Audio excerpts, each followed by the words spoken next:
kdy jindy dělá na domácích autech než o víkendu, jako vždy. A tady máme svody na ty 2 čtverce, kde se nám, nejdřív jsem myslel, že se vyfouklo jenom těsnění, ale nevyfouklo se těsnění, tady nám uletěl štev spodní.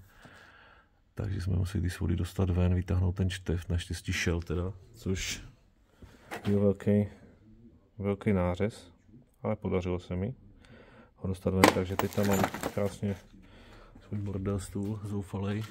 Takže teď tam mám nový štefty daný, všechny namazaný speciální pastou a mám tady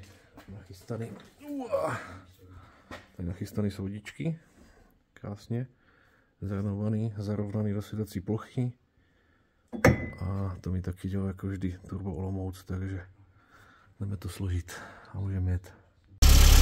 Úspěšně se povedlo, plech na svodech se musel vypodložit podložkama, protože byl úplně propálený. Jo, jde tady kous, jak se vypalují svody ochytany, ale už nám nic neprdí, běží nám to krásně. Všechny štefty naštěstí šly teda nakonec po boji a auto zase může jezdit.